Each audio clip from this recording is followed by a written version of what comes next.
If you're looking to start a successful online side hustle or online business, then this video is for you. I'm Angel Marie, content creator and holistic success coach that focuses on helping business owners succeed in their faith, money, and mindset. Let's get started. When I first got started in the online business space, I started out blogging, which then transitioned into a coaching side hustle, which now is my full-time business that I'm able to run. But along that journey, I definitely bumped into obstacles, some hardships, and everything else in between. So that's why I wanted to create this video in hopes that you can bypass some of those obstacles and be given a roadmap that can help you climb the ladder to success in your business. With that being said, I'm going to go ahead and give you 5 things that you need to prioritize as you venture out in your entrepreneur journey. Tip number 1, niche down.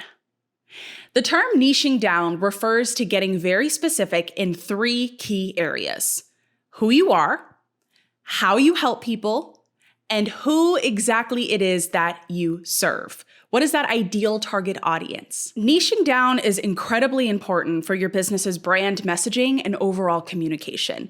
Because in actuality, and lean in for this because this is really important. You ready? Your business cannot be for all 8 billion people on the planet.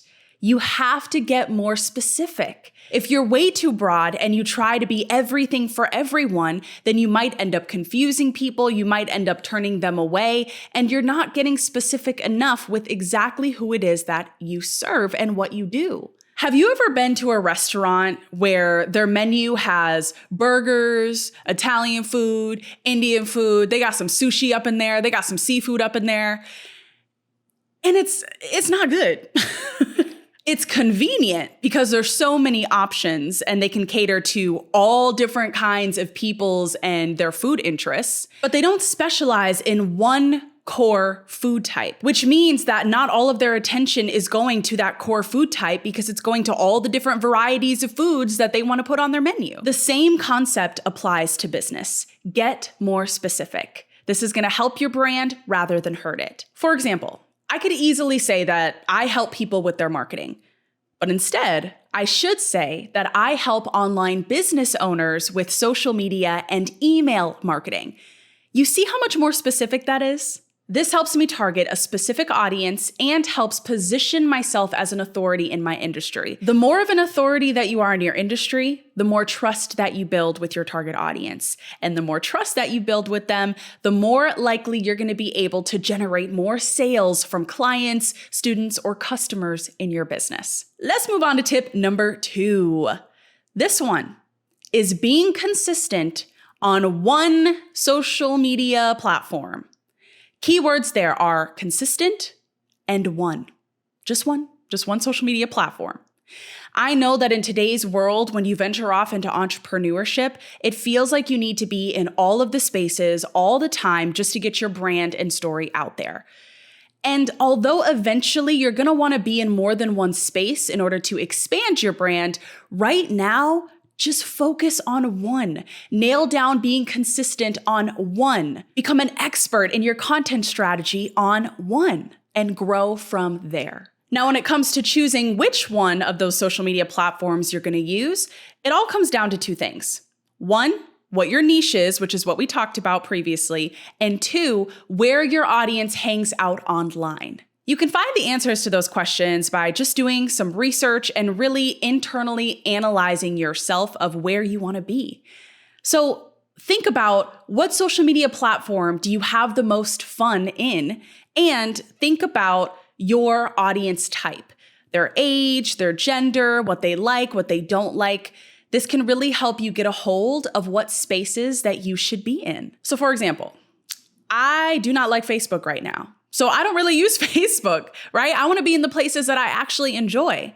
On top of that, I know that the majority of my audience is on Instagram. Not only do I have the most fun creating on that platform, but I know my audience is there, which is all the more reason for me to show up on a consistent basis for them. So, what about you?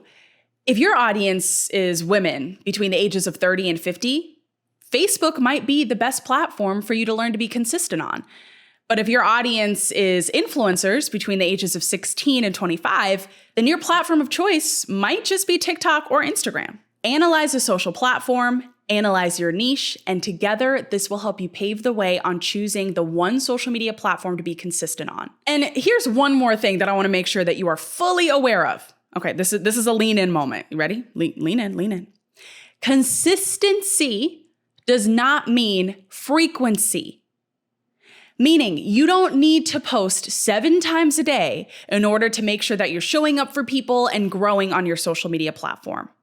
You just need to be consistent. Find your cadence. If posting twice a week works best for you and your schedule right now, great. Just be consistent in posting twice a week every single week.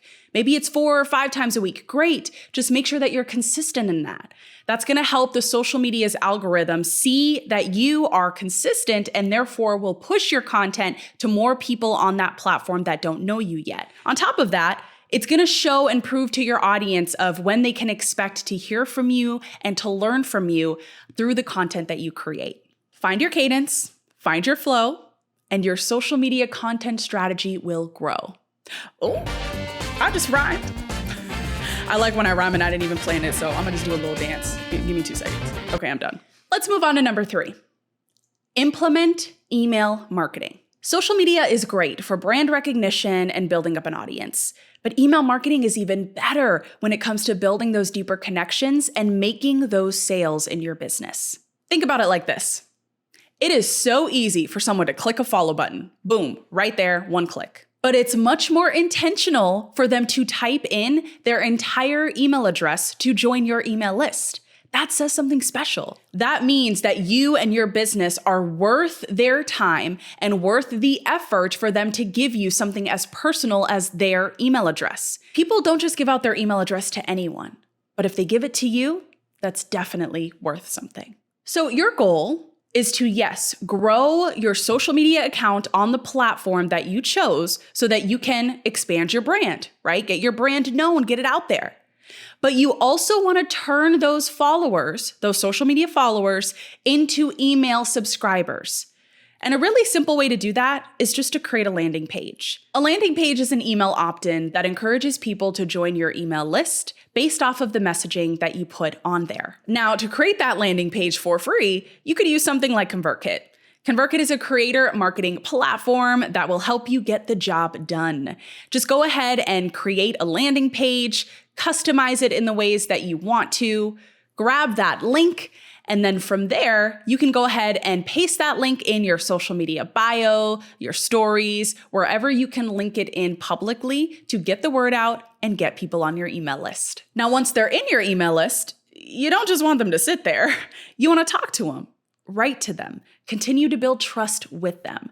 And the best way to do that is just by having a consistent weekly email newsletter. This means that at least once a week, you are sending out written email content that houses tips, advice, different content, podcast episodes, blog posts, whatever you're launching in that week that you're sharing with them in their inbox. When you're consistent in writing those emails, people start to expect your name appear in their inbox. They start to become more familiar with your brand, your voice, and how you can help them.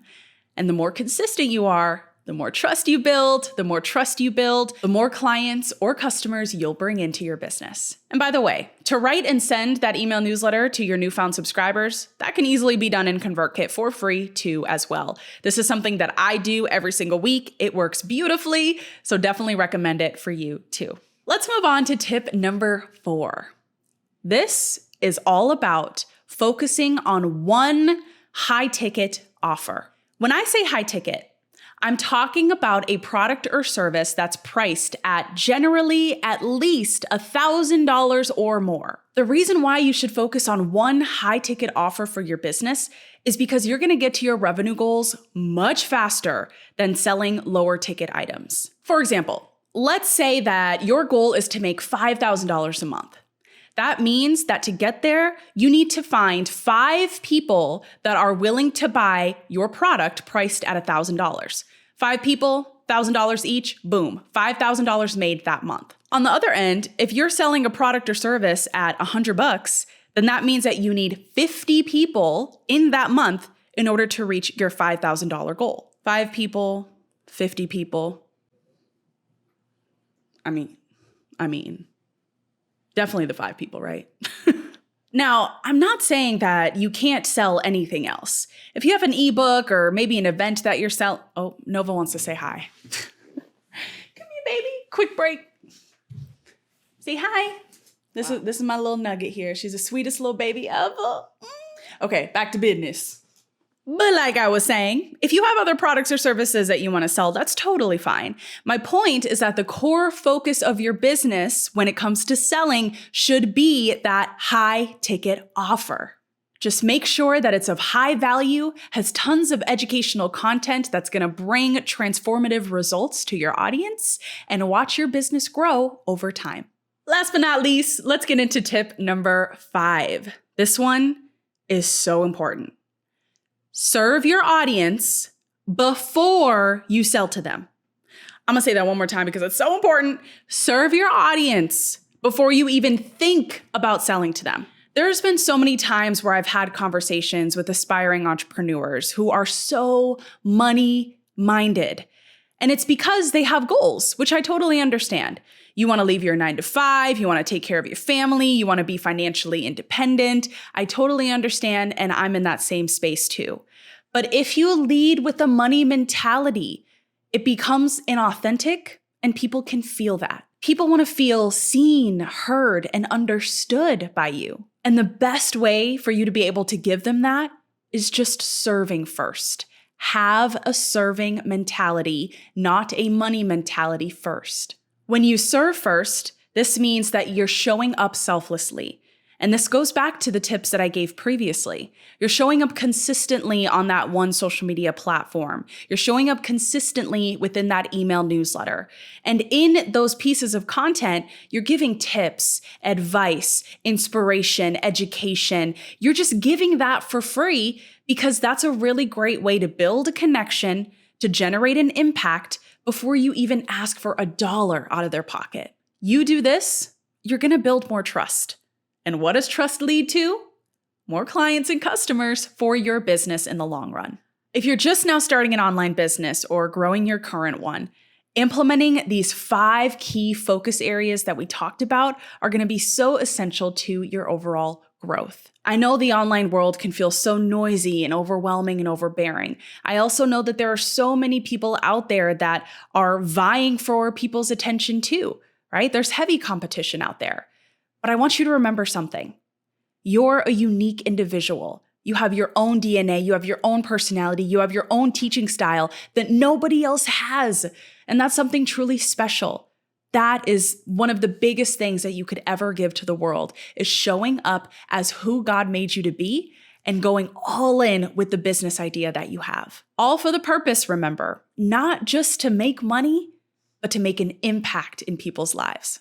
Thanks so much for watching. If you want to see more videos and content or tips similar to this one, go ahead and click that subscribe button. I'd be happy to have you in my community. I also dropped some really helpful free resources in the description down below if you're looking for more guidance in your entrepreneur journey. You got this. I believe in you. We'll see you next time. Bye.